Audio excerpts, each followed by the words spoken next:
Tant de fois j'ai péché, tant de fois tu m'as pardonné. Tant de fois je suis tombé, tant de fois tu m'as relevé. Le mal m'envahissait, Dieu ne me reconnaissait plus.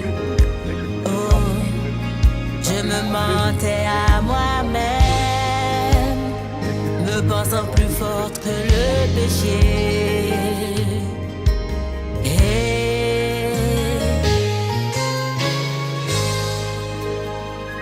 Pardon, pardon, Seigneur, ta présence me manque. Pardon, Seigneur, je ne peux vivre sans toi. Amen. Nous allons passer à notre message du jour.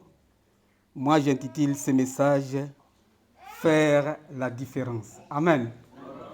Faire la différence. C'est ça l'intitulé de notre message de ce jour. Et nous allons lire les livres que nous connaissons, que nous avons aussi déjà lus. Nous sommes dans 1 Samuel, chapitre 1er.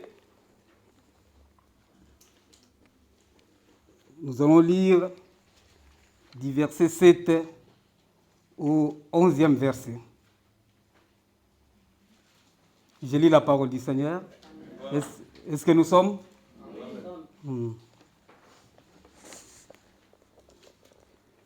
Et toutes les années, il en était ainsi. 1 Samuel chapitre 17 et chapitre 1. 1 Samuel chapitre 1, du verset 7 au 11e verset. 1 Samuel chapitre 1, du verset 7 au 11e verset. Je lis la parole du Seigneur. Et toutes les années, il en était ainsi. Chaque fois qu'Anne montait à la maison de l'Éternel, Pénina la mortifiait de la même manière. Alors, elle plairait et ne mangeait point. Elkana, son mari, lui disait, « Anne, pourquoi pleures-tu et ne manges-tu pas? Pourquoi ton cœur est-il attristé? Est-ce que je ne vaux pas pour toi mieux que 10 fils? » Anne se leva. Après que l'on eut mangé et bu à Silo, le sacrificateur Élie était assis sur un siège près de l'un des poteaux du temple de l'Éternel. Et l'amertume dans l'âme, elle pria l'Éternel et versa des pleurs. Élie fit un vœu en disant, « Éternel des armées, si tu daignes regarder l'affliction de ta servante, si tu te souviens de moi et n'oublie point ta servante, et si tu donnes à ta servante un fils, je le consacrerai à l'Éternel pour tous les jours de sa vie, et le rasoir ne passera point sur sa tête. » Amen. Amen. Nous nous levons, nous acclamons pour la parole de Dieu.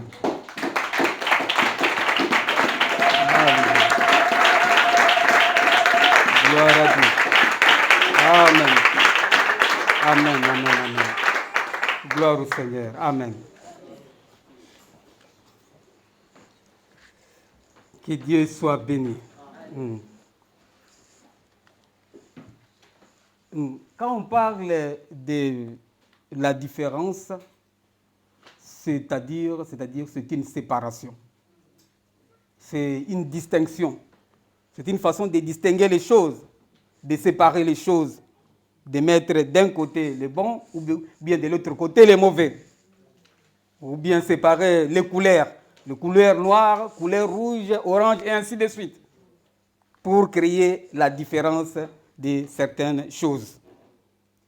Alors ici, on nous parle de cette histoire que nous connaissons bien de Anne. Anne, c'était une femme qui souffrait. Pourquoi? Puisque son mari, il avait deux femmes. Il y avait Pénina et puis c'est Anne aussi. Et Pénina avait des enfants. Il avait des filles et elle avait des garçons. Mais Anne n'avait rien. Anne n'avait rien. C'est-à-dire, dans ce mariage-là, Anne passait des moments difficiles. Anne passait des moments compliqués.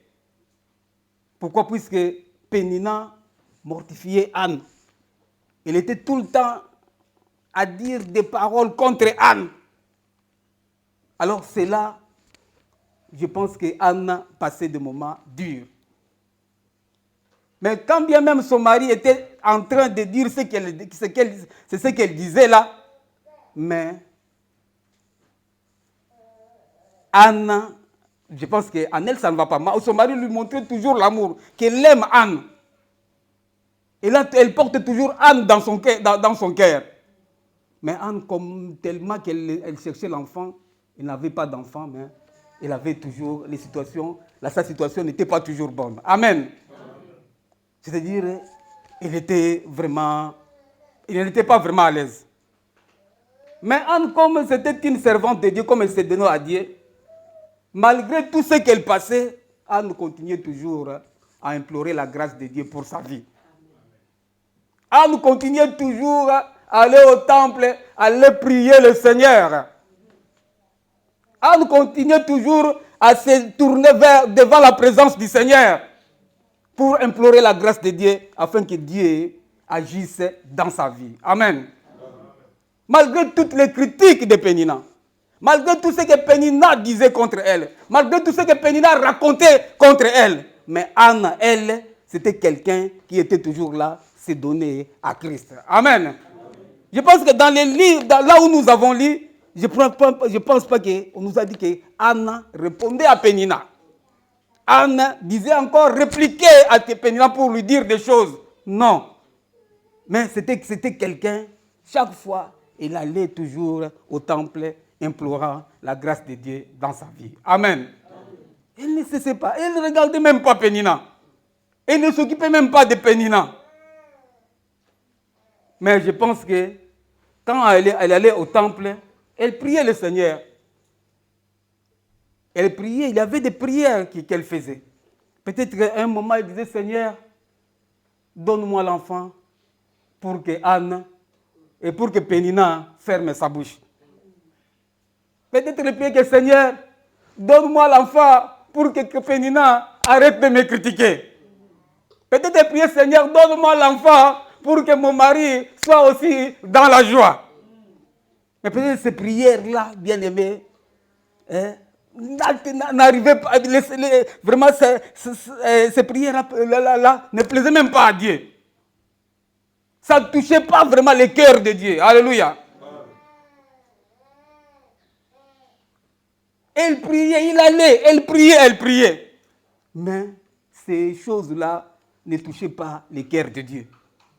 Mais il est arrivé un moment, Anne a changé la forme des prières. Alléluia. Il est entré à une autre dimension de prière. Pour toucher le trône de Dieu, il a dit quelque chose de très important que je vais les relire. La Bible dit ceci, elle dit,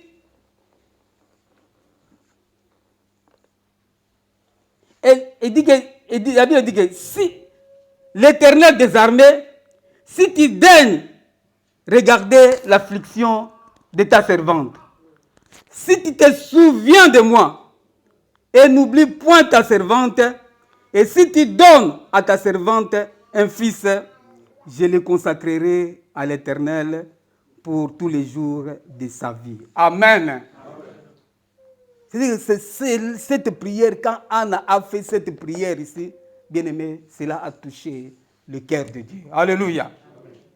Il dit que Seigneur, si tu te souviens de ta servante, si tu donnes à ta servante un fils, un enfant, il dit que je le consacrerai à toi. Je le consacrerai à toi.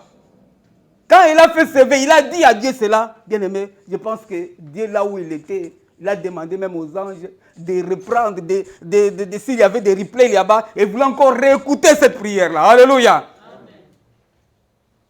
Et quand il a fait cette prière, bien aimé, Dieu a fini par agir dans la vie d'Anne. Amen. Amen.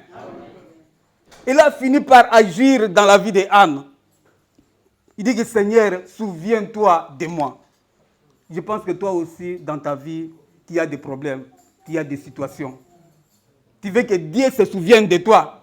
Tu veux que Dieu agisse dans ta vie. Mais laisse-moi te dire, je vais dire à quelqu'un ce matin que notre Dieu, il est le Dieu des souvenirs.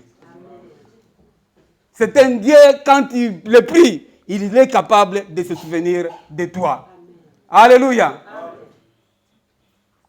Alors, Anne, pour arriver là où elle est arrivée, d'abord, Anne, c'est quelqu'un qui créait la différence.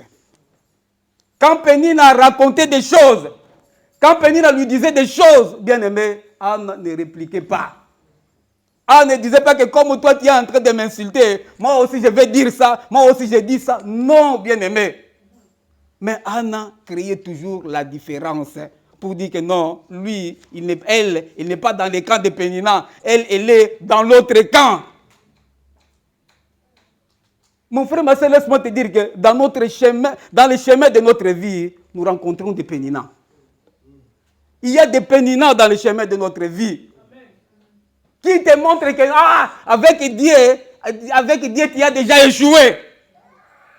Avec Dieu, il y a des Péninas qui te rencontrent pour te dire que non, depuis longtemps que tu es avec Dieu, qu'est-ce qu'il a fait pour toi? Il y a des Péninas qui te racontent, qui te disent que toi, regarde comment tu es malade. Maudit Dieu et mère. Bien-aimés, ne suivons pas ce genre de choses. Nous devons faire la différence. Amen. Amen. Nous devons faire la différence entre nous, enfants de Dieu, et ce que nous écoutons. Car je sais que Jésus-Christ, quand il était dans ce monde-ci, il nous a donné la parole. Dans son sermon sur la béatitude, Jésus-Christ a parlé des choses. Il a dit que quand quelqu'un vous fait du mal, ne rendez pas le mal pour mal. Quand quelqu'un vous maudit, il ne faut pas bénir ceux qui vous maudissent. N'haïssez pas les gens qui vous haïssent. Il faut toujours aimer vos ennemis. Amen.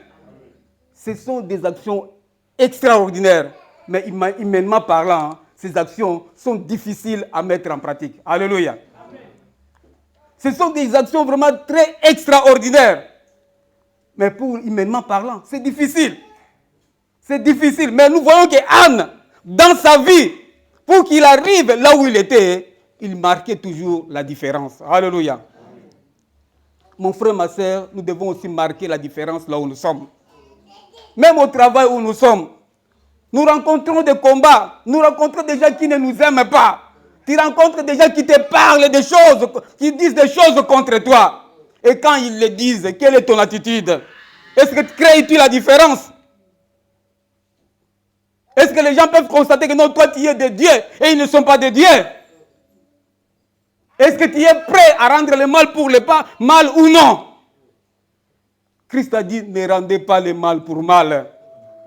Pénina parle, Pénina critiquait. Nous avons vu que Anne ne répliquait pas.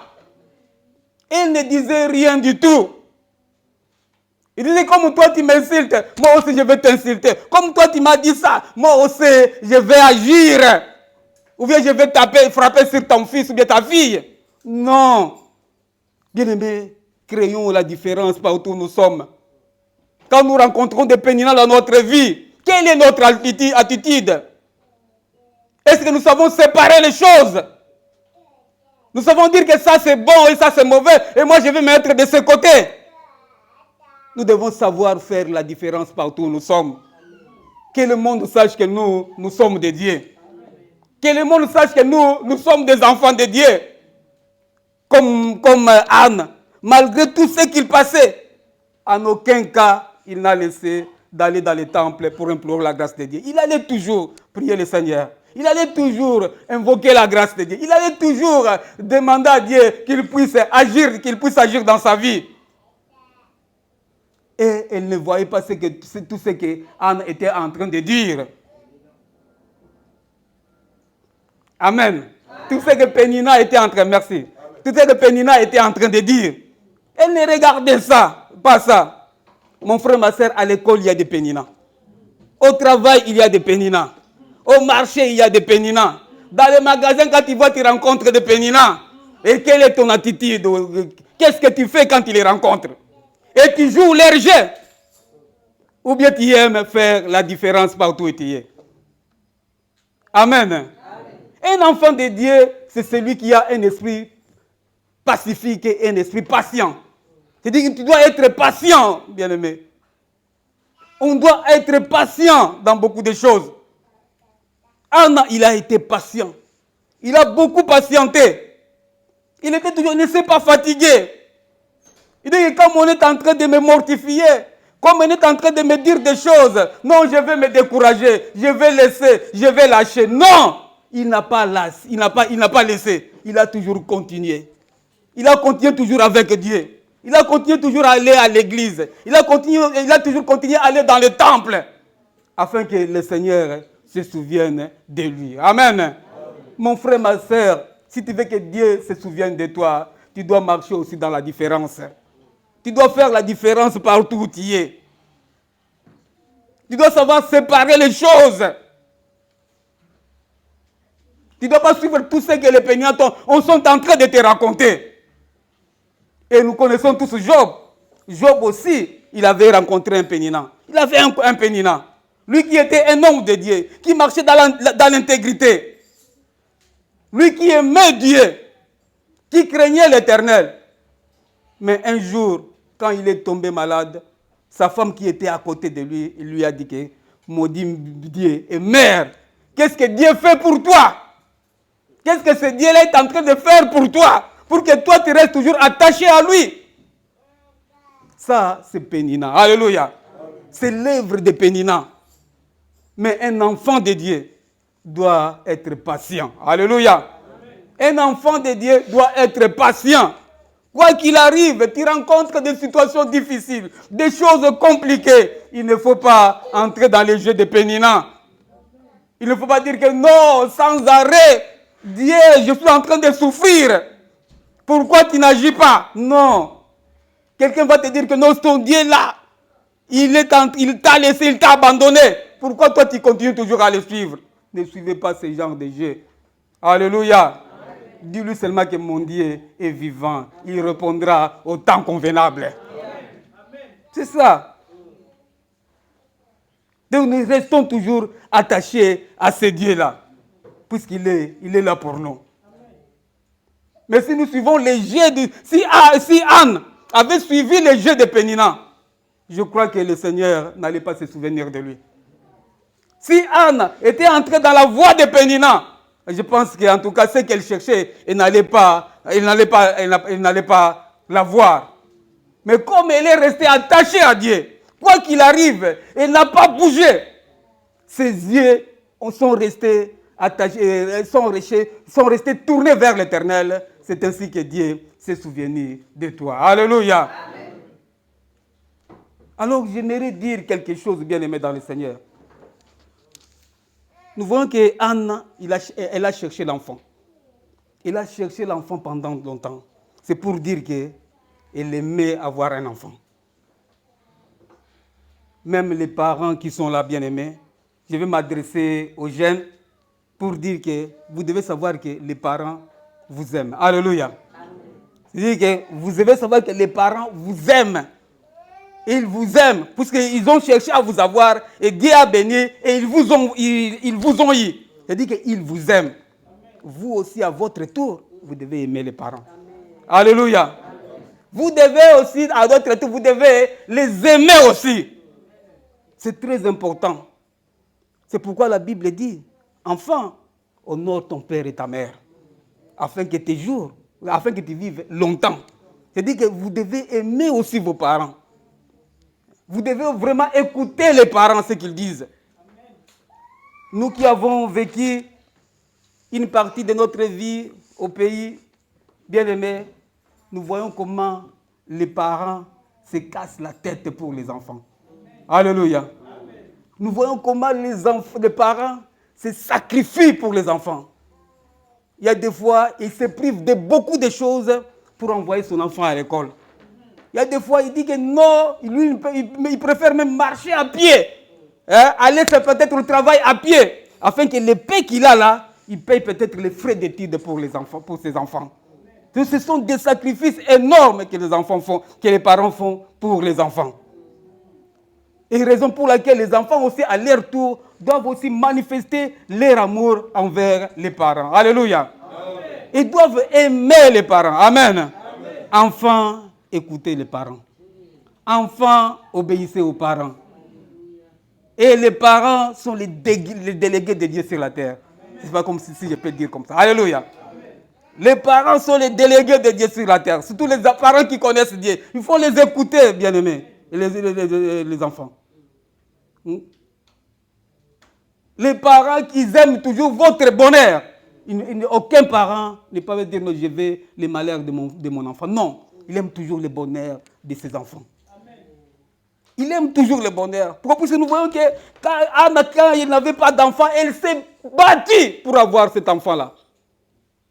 Et il a naï. Et quand il a naï, c'est pour dire qu'il a aimé cet enfant-là. Et vous aussi, les parents qui vous ont eu, ils vous aiment. Alléluia. Amen. Je me rappelle quelque chose que j'ai lu quelque part, ou bien témoignage. Il y avait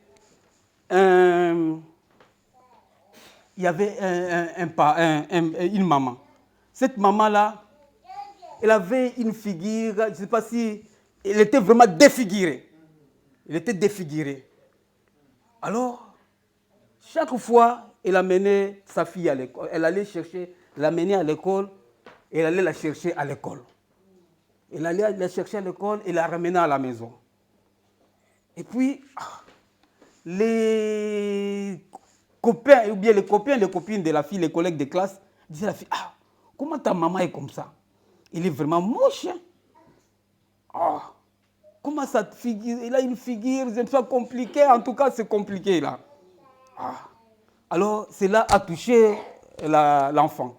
L'enfant, en rentrant à la maison, elle est allée voir la maman. Elle a dit, maman, à partir d'aujourd'hui, ne viens plus me chercher à l'école. Elle a refusé que sa mère vienne la chercher à l'école. La maman aussi. Elle a obéi, elle a écouté sa fille, puis elle a obéi. Mais il avait l'attente de la fille, la sœur de la maman. Il a dit à la fille, un jour, il a dit à la fille, tu vois, et si tu sais pourquoi ta maman est défigurée? Il dit non.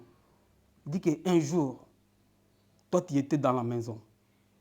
La case a pris feu. Il n'y avait personne qui pouvait entrer à l'intérieur pour te protéger, pour te sauver la vie. Ta mère, elle est entrée sous le feu là et t'a pris sous son sein.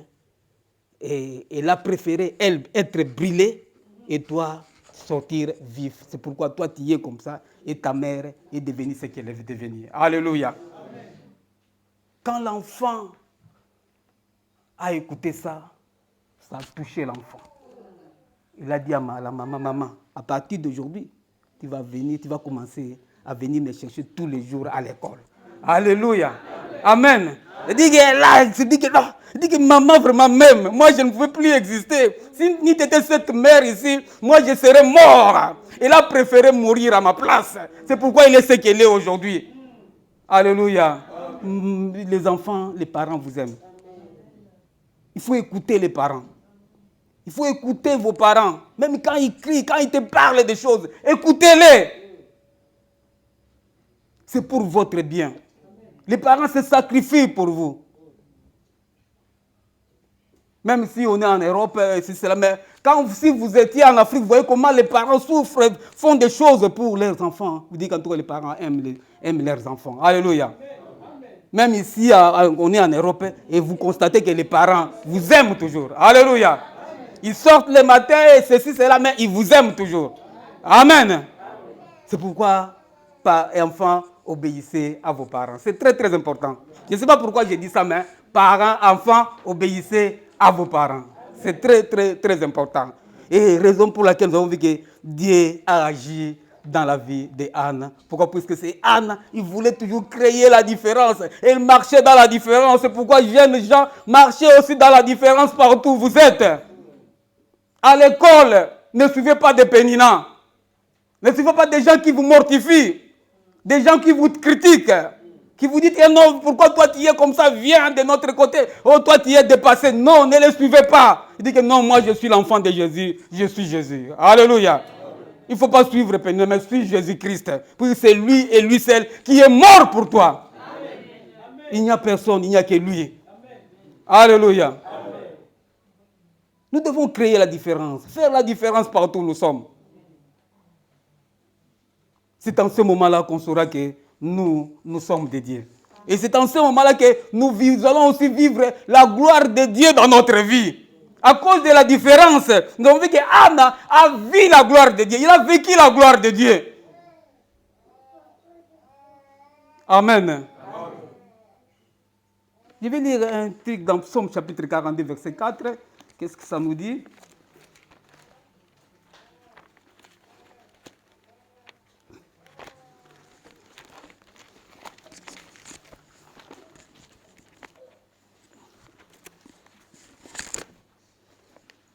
Psaume 42, verset 4.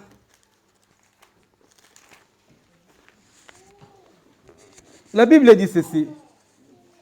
Mes larmes sont ma nourriture jour et nuit, pendant qu'on me dit sans cesse, où est ton Dieu? Alléluia. Il dit que je pleure tous les jours. Je pleure tous les jours. Il dit que mes larmes sont devenues ma nourriture jour et nuit. Alors qu'on me dit sans cesse, où est ton Dieu? Ton Dieu, il est où? Qu'est-ce que ton Dieu est en train de faire? Ton Dieu réside où? Il y a ça, ce sont des péninats qui vous disent. Ils veulent vous montrer que non, Dieu a échoué.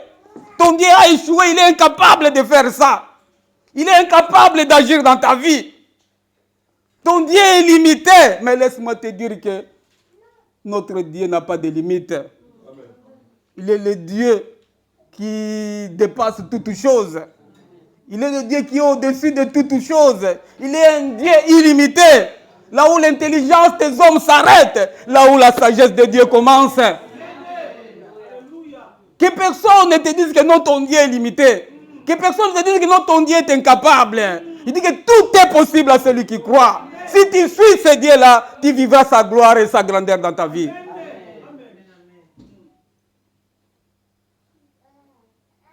Le psalmiste dit que non, mes larmes sont devenues ma nourriture jour et nuit. Les gens me disent, où est ton Dieu? Laisse-moi te dire que ton Dieu est vivant. Qu'ils disent, qu'ils parlent, qu'ils montent, qu'ils descendent. Dis-leur que mon Dieu est vivant. Il est un Dieu incomparable. Ce qu'il réalise, personne ne peut le réaliser. Anne était dans cette situation-là. Le monde les voyait. Les gynécologues étaient là. Les médecins étaient là. Personne ne pouvait lui donner l'enfant. Sauf il y avait que Dieu qui pouvait le faire. Et laisse-moi te dire aussi dans ta vie, il n'y a personne qui peut te faire quelque chose. Il n'y a que ce Dieu-là.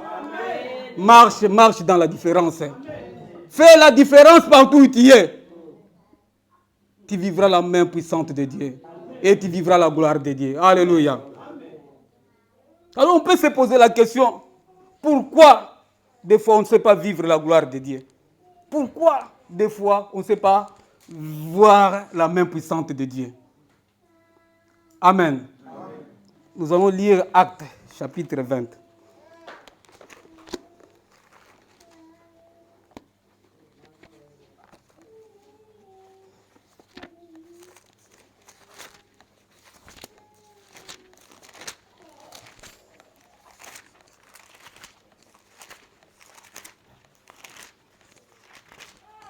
Nous sommes dans Actes chapitre 20. Je vais commencer à partir du verset 7. Je lis la parole du Seigneur. Les premiers jours de la semaine, nous étions réunis pour rompre les pains.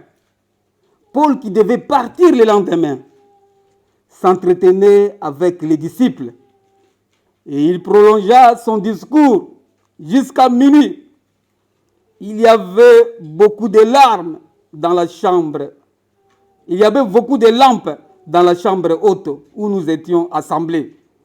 Or, un jeune homme nommé Eutychus, qui était assis sur la fenêtre, s'endormit profondément pendant les longs discours de Paul.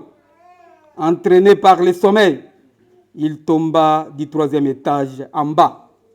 Et quand on voulut le relever, il était mort.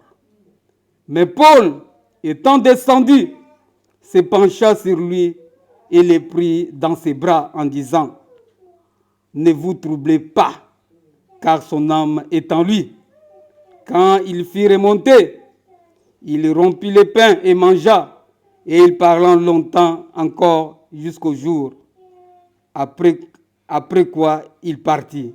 Le jeune homme fut ramené vivant et ce fut le sujet d'une grande consolation. Amen. Amen. Gloire au Seigneur.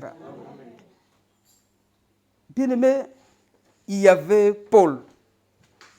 Il était en train de parler à l'église, puisque c'était comme il voulait partir, il voulait quitter, il voulait parler à l'église. Il faisait un discours. Comme Christ, lui, quand il parlait pendant plusieurs heures. Il peut parler pendant 3 heures sans s'arrêter. Et Paul aussi suivait les pas de Christ. Alors Paul, quand il voulait quitter l'église, il voulait partir, la Bible me dit qu'il faisait un long discours. Il était en train de parler. Il est en train de parler. Alors, comme le discours était long, on dit qu'il y avait un jeune homme qui était là, qui répondait au nom d'Eutychus. Eutychus qui était là. Il était là devant, en train d'écouter le discours de Paul. La Bible nous dit qu'il est arrivé quand il était là devant, et à un moment, Eutychus, il était fatigué. Il s'est dit que tellement que le discours était long, Eutychus s'est découragé. Il était fatigué et il est monté, il est allé s'asseoir au niveau de la fenêtre. Amen. Ce que je vais relever par là d'abord, il y a un problème de l'impatience. Alléluia. C'est-à-dire que pendant que le discours était long, comme c'était long, le jeune homme qui était là, lui, il était déjà fatigué. Il était découragé, il n'était pas patient. C'est-à-dire que l'impatience. C'est-à-dire certaines choses qui nous ferment aussi les portes, c'est l'impatience. Quand nous sommes vraiment impatients, raison pour laquelle il nous est difficile de vivre la gloire et la puissance de Dieu dans notre vie. Amen. Amen. Impatience, ne pas avoir la patience. Cela nous ferme aussi les portes. Quand on parle de Anne aussi, elle a fait beaucoup d'années. Mais elle a été patiente. Mais ce jeune homme aussi n'a pas été patient. Il a quitté là où il était, il est allé se mettre sur la fenêtre. Pourquoi? Puisque impatience. Bien-aimés, nous devons éviter l'impatience dans notre vie. Amen. Amen. Avec Dieu, bien-aimé, la Bible nous dit qu'il faut que la patience accomplisse parfaitement son œuvre. C'est-à-dire nous devons être patients. Attendre la main de Dieu. Attendre que Dieu agisse avec nous. Tu ne dois pas obliger Dieu, je veux qu'aujourd'hui et aujourd'hui. Non, tu dois être patient. Tu as prié, tu as demandé à Dieu, mais laisse Dieu agir. Alléluia. Notre Dieu, il est le Dieu des processus. Il sait ce qu'il fait. Et il sait quand il pourra te donner ce que tu veux là. Alléluia. Il est le Dieu des processus. Il a sa procédure. Il a ses moyens. Il sait ce qu'il fait, bien-aimé. Mais à toi d'être patient. Amen. Amen.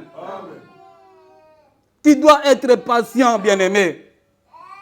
À cause de l'impatience, aujourd'hui, il y a beaucoup de gens qui sont tombés dans des trous. On m'a raconté une histoire. Il y avait un monsieur. C'était un serviteur de Dieu. Il y avait un autre aussi qui était aussi serviteur de Dieu. L'autre là, il a une grande église. Il a beaucoup de gens. Il y a ceci, cela. L'autre, quand il a commencé son œuvre, les églises, en tout cas, il n'y avait pas beaucoup de gens. Alors, le monsieur là, qu'est-ce qu'il a fait? L'autre, celui qui avait une grande église, il lui a dit que viens, je vais t'amener chez un Libanais là. Il va te parler, il va te dire, si tu veux que ton église grandisse, viens, je vais t'amener chez les Libanais. Ils sont partis chez les Libanais. Les Libanais, quand ils sont arrivés chez les Libanais, il a parlé avec les Libanais. Non, je veux que mon église grandisse. Je vais avoir une grande église. Comme mon frère aussi qui a aussi une grande église. Alors le Libanais a posé à son frère qui a une grande église. Est-ce que tu lui as parlé? Il m'a dit non, toi-même parle. Il a dit non, je lui ai rien dit, toi-même dis-lui. Il a dit, bon, si tu veux que ton église devienne grande, que tu aies une grande église, j'aimerais que toi, tu sois ma femme. Amen. Il dit que je veux que toi, tu sois ma femme, tu verras que ton église sera grande. Alors il a parlé maintenant à son collègue pasteur. Il dit, c'est comme ça que toi aussi tu fais? Il dit, oui. Bien aimé, vous voyez que là où le monde nous amène. Amen. Pourquoi? Puisque nous voulons aller très vite. Puisque nous ne voulons pas être patients. Nous ne voulons pas attendre que Dieu agisse dans notre vie. C'est pourquoi nous allons ramasser n'importe quoi sur la route. Alléluia. Amen. C'est pourquoi quand vous voyez que des gens, il a une grande église, toi tu ne connais pas comment cela est arrivé, comment il est, qu'est-ce qu'il fait, tu ne sais pas. Amen. Amen. Tu vois, il y a toujours des péninas partout. Il y a toujours des gens partout qui sont allés là pour nous induire dans les erreurs. Et si tu suis ces gens-là, tu vas aussi tomber dans les trous. Amen. Amen. Si Anne avait suivi Pénina là, elle allait tomber aussi dans les trous. S'il n'était pas patiente, elle n'allait même pas avoir ce qu'elle cherchait. C'est pourquoi mon frère, ma soeur, regarde à Jésus-Christ. Amen. Que tes yeux soient fixés seulement que sur Christ. Ne regarde pas un homme. Ne regarde que puisque lui, il a ça. Il est ceci. Il a de belles maisons. Il a de belles voitures. Il roule bien. Il est ceci, cela. Non, bien-aimé. Il ne faut pas envier quelqu'un que je vais devenir comme lui. Mais cherche plutôt à devenir comme Christ. Alléluia. Tu vas devenir comme lui. Lui ne te donnera rien. Il ne t'apportera rien. Mais si tu deviens comme Christ, Jésus te donnera tout ce dont tu as besoin. Alléluia. En plus de cela, tu auras la vie éternelle. Amen. C'est pourquoi nous devons suivre que Christ. Alléluia. Marchons dans la différence. Nous devons faire la différence partout où nous sommes. Ne suivons pas les trains de ce monde ici. Le monde est déjà pourri. Le monde est pourri. Il n'y a rien de bon dans ce monde. Quand tu vois quelqu'un sur la route marcher, tu es en train de l'envier, alors tu es en train de perdre le temps. Envie Christ. Amen. Il dit que moi j'envie Christ, c'est lui-là. Quand si tu envies un homme, tu envies quelqu'un puisqu'il est ceci, il est cela, tu dis, moi je vais devenir comme lui. Non, toi tu veux devenir comme un homme. Non, cherche à devenir comme Dieu. Alléluia. Amen. C'est ça notre souci, c'est ça notre marche. Nous devons faire la différence partout où nous sommes. Ne suivons pas les hommes. Les hommes ne nous donneront rien. Amen. Amen. Alors on nous dit que dans la salle où Paul parlait, dans la salle où Paul était, bien aimé, la Bible dit qu'il y avait vraiment une forte lumière. C'est-à-dire qu'il y avait la présence de Dieu. Dans cette salle-là, il y avait vraiment une grande lumière. C'est-à-dire qu'il y avait la présence de Dieu. Dieu était là. Paul était en train de parler. Il disait les oracles de Dieu. Il donnait des instructions. Comment l'église va rester. Moi, je vais partir. Comment vous devez rester. Vous devez rester attaché à Dieu, à ne suivre que Dieu. Il parlait. Donc, mais il y avait le jeune homme qui était là. Il est allé s'asseoir sur la fenêtre. La fenêtre. La fenêtre, c'est un lieu de contact entre l'extérieur et l'intérieur. Hein? C'est-à-dire, c'était un lieu de contact entre l'extérieur et l'intérieur. Il était là sur la fenêtre, en train de suivre les choses. Un moment, il suit les choses qui sont dehors. Un moment, il est à l'intérieur. Et extérieur, intérieur. C'est-à-dire, il était quelqu'un qui était dans la distraction. Amen. Donc, il n'était pas concentré. Il n'était pas là où il était. Il n'était pas vraiment dans la présence de Dieu. Puisqu'à l'intérieur, il y avait la présence de Dieu. Mais c'est lui qui était à la fenêtre là. Il était un pied dedans, un pied dehors. Il n'était pas concentré, bien-aimé dans le Seigneur. Amen. C'est pourquoi, bien-aimé, même quand tu es à l'église, sois concentré. Il faut que tes pensées soient ici. Et c'est que ton intelligence soit là. Tu n'écoutes que Dieu seul. Mais quand tu es ici à l'église, un moment tu es dehors, un moment tu es aujourd'hui dimanche, après l'église je vais aller là-bas, je vais faire ceci, je vais aller à la brocante, je vais aller au marché, là-bas le marché s'ouvre aujourd'hui. Bien-aimé, tu n'auras rien fait. Amen. Tu seras comme cet éticus-là qui était sur la fenêtre. Amen. C'était un homme qui était distrait, bien-aimé. C'est pourquoi j'ai dit que la deuxième chose qui nous empêche de voir la gloire de Dieu, c'est quand nous sommes assis sur la fenêtre. Amen. Quand on est sur la fenêtre, il nous est difficile de voir la gloire de Dieu. C'est-à-dire, on est dans la distraction. On est un peu dedans, un peu dehors. Et raison pour laquelle cet homme-là, là où il était, à un moment, la Bible nous dit qu'il est tombé par terre. Amen. De là où il était, qui s'est tombé par terre. Et quand il est tombé par terre, la Bible nous dit qu'il est mort. Et c'est là, qu'est-ce qu'il a fait? Ça a attiré l'attention de toute l'assemblée. Je pense que les gens ont crié. Les gens ont dit qu'est-ce qui s'est passé? Et il a vraiment, tout a été peut-être arrêté en ce moment-là. Amen. Pour voir la situation d'Éticus. Je veux dire que nous sommes, cette génération, c'est une génération perverse. Amen. Éticus, c'était un jeune. On dirait que c'était un jeune homme qui était là. Et dans la génération, nous sommes ici, c'est une génération aussi perverse, bien-aimés. En tout cas, les choses sont un peu compliquées, sont difficiles. Les gens sont en l'air dans cette génération. Il y a des choses qui se passent, ce sont des choses impossibles. Impossibles. C'est pourquoi j'ai parlé aux jeunes gens, la jeunesse. Vous ne devez pas suivre la situation de l'air. Amen. Vous ne devez pas suivre les choses qui se passent dans ces temps ici, les temps de la fin. Puisque les choses sont devenues compliquées. Nous vivons des moments terribles, des moments vraiment très, très difficiles.